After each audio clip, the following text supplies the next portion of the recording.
Ya, kembali lagi di dialog tentang wacana pemunduran jadwal tahapan pilkada serentak dan masih bersama Bapak Hadar Gumai dan juga Margarito Kamis. Saya ke Pak Margarito terlebih dahulu.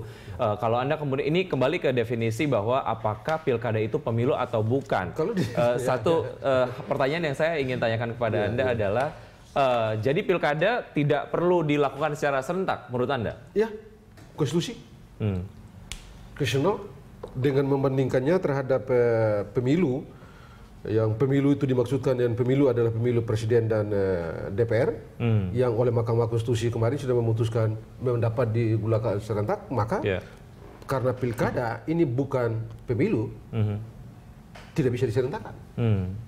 Mengenai timingnya sendiri, apakah kemudian 2015 atau 2016? Bukan, tidak bisa diserentakkan, laksanakan seperti yang kemarin.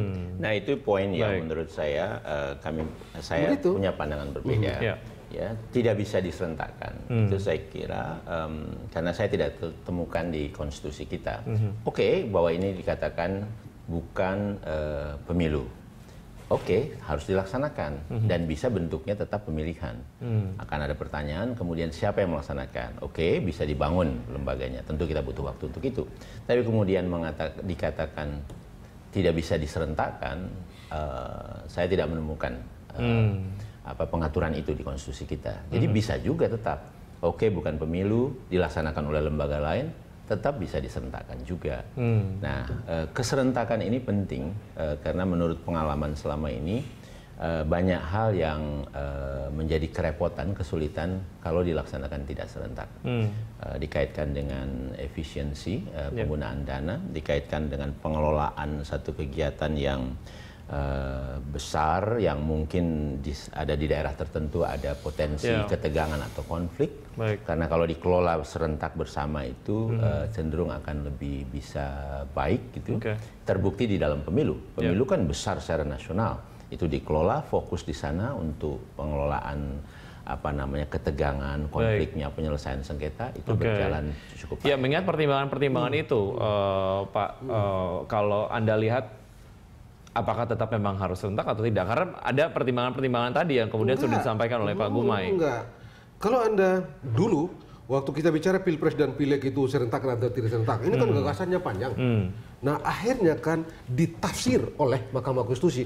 Kalau ikut logikanya Pak Hadar, Anda tidak dapat kata per kata, huruf per huruf, koma per koma di dalam Undang-Undang Dasar itu bahwa pilkada itu tidak boleh serentak. Tidak akan dapat itu. Persis juga dengan Anda, Pak Hadar tidak akan dapat di dalam Undang-Undang Dasar itu perintah limitatif pelaksanaan Pileg Pilpres serentak. Tidak. Itu ditemukan dalam tafsir Mahkamah Konstitusi. Dan sekarang itu menjadi hukum konstitusi kita. Dan oleh karena itu, berdasarkan itu, maka Anda tidak menemukan pilihan lain. Kemungkinan akan adanya mesti menemukan hukum yang menyatakan bahwa pemilu, pilkada itu bukan pemilu, dan karena itu efek hukumnya adalah tidak bisa diserentakkan. Sengketa-sengketa yang menyebar gitu ya, karena memang diselenggarakan tidak serentak. Anda melihat ini seperti apa? Ya kayak kemarin bisa kelola juga. Memang saya kalau diserentakkan, khusus soal sengketa tadi, apa yang Pak Hadar bilang cukup menginspirasi ya. Pileg kemarin dan Pilpres ya ada ribut tapi relatif oke, terkelola gitu ya. Terkelola lah. Kalau itu sih oke gitu ya. Nah, cuman mungkin dipikirkan karena Pileg itu derajat kedekatan emosional orang dengan capres dan presiden begitu jauh sekali gitu ya. Kalau di kampung-kampung ini kan, kalau di kabupaten yang jiwa pilihnya cuma 40.000 gitu kan, orang itu dekat sekali gitu kan.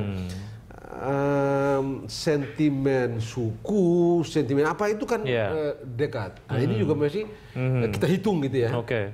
Sebab kalau kita juga tidak bisa abaikan bahwa begini selama ini pilkada ya memang berkelahi luar biasa. Terkait dengan tugas KPU dan ini juga terkait dengan pilkada diadakan serentak atau tidak. Apakah KPU memang harus menunggu Perpu nomor 1 tahun 2014 ini disahkan menjadi undang-undang terlebih dahulu agar kemudian semuanya menjadi jelas? Tidak. Secara konstitusi Perpu ini adalah hukum positif.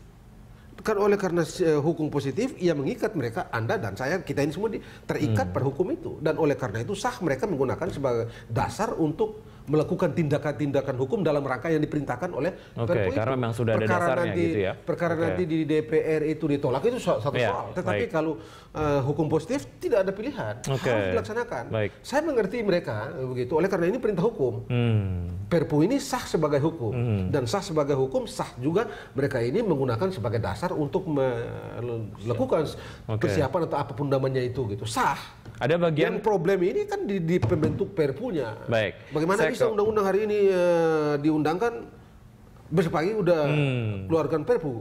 Di mana gentingnya? Saya ke Pak Gumai lagi. Pak Gumai, kendala-kendala atau mungkin lebih ke positif dan negatifnya lah ya ketika kemudian pilkada ini dilaksanakan secara serentak atau tidak. Untuk meyakinkan publik dan juga untuk meyakinkan Mbak Margarito supaya memang pilkada ini sebaiknya kalau saya soal efektif dan itu kan kita bisa Mbak Margarito nggak perlu diyakinkan. Kalau soal efektif dan tidak efektif itu mereka lah ya, dan kita bisa ini. Cuman bagi saya itu posisi konstitusionalnya itu yang paling pokok. Itu yang menjadi concern ya. Pak Gumai silakan. Ya, saya tidak akan meneruskan ke posisi konstitusionalnya karena kami sudah kita punya dengar ahlinya di sini. Tetapi sekali lagi tadi saya sudah memulai apa keuntungannya begitu ya. Saya bisa memahami kalau tadi dianalisis bahwa pemilihan kepala daerah karena itu di tingkat bawah sekali, maka kedekatan emosional antara para pendukung dengan calon ini begitu dekat, maka memang potensi ketegangan maupun konfliknya lebih besar. Kira-kira begitu kan arah analisisnya. Ya memang itu bisa, makanya kita memang harus hitung-hitung. Tapi kemudian kalau saya lebih meyakini aspek lain juga banyak yang harus kita perhatikan. Nah, oleh karena itu saya berpandangan bahwa keserempakan itu lebih pas ya kita laksanakan untuk pilkada ini. Karena tadi efisiensi harus kita perhatikan, kemudian juga kita juga tidak ingin terus-menerus ada pemilihan yang ternyata bisa menimbulkan kebosanan atau fatigue of election yang kemudian minat masyarakat untuk berpartisipasi itu juga menurun. Misalnya kita harus berupaya keras untuk sosialisasi dan seterusnya gitu ya. Nah itu juga faktor yang harus kita perhatikan. Nah kemudian buat penyelenggara pun sekalipun memang ini adalah tugasnya, tetapi akan jauh lebih baik kalau kami tidak terus menerus, tetapi ada jeda di mana kami bisa persiapkan dengan baik untuk kemudian dilaksanakan gitu ya. Karena kalau toh dilakukan sendiri-sendiri, struktur di atasnya KPU provinsi untuk kabupaten kota, kami di nasional untuk provinsi itu harus terus-menerus memberikan arahan, bimbingan dan sebagainya. Nah, jadi saya kira kalau ini diserentakkan, maka poin-poin konsentrasi itu lebih ada dan kita bisa siapkan.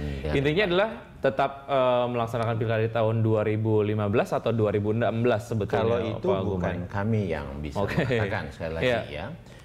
Tetapi begini, memang kemudian belakangan kami didatangi oleh sejumlah daerah, terutama yang ratusan jumlahnya di 2016. Mereka merasa kami diikutkan dong ke 2015 ini, karena kalau kami harus menunggu ke 2018 itu terlalu jauh, nanti posisi penjabat dan sebagainya itu kan menimbulkan situasi yang tidak penuh pemerintahannya, kira-kira begitu, ada kekhawatiran. Nah, jadi itu ada kebutuhan. Yang kedua, kalau nanti memang di 2016 kan sebagai poinnya, maka keserentakan nasional itu 2021 kan, artinya apa? Persiapan kami untuk 2021 setelah pemilu 2019, pemilu presiden dan legislatif ini itu lebih panjang untuk persiapannya daripada kalau dia di 2020 hanya 1 tahun. Tapi ini hanya pemikiran kami. Yang menentukan adalah tentu yang punya otoritas membuat undang-undang yaitu DPR dan nanti pemerintah. Kita akan elaborate hal tersebut di segmen berikutnya. Maka kami akan segera kembali.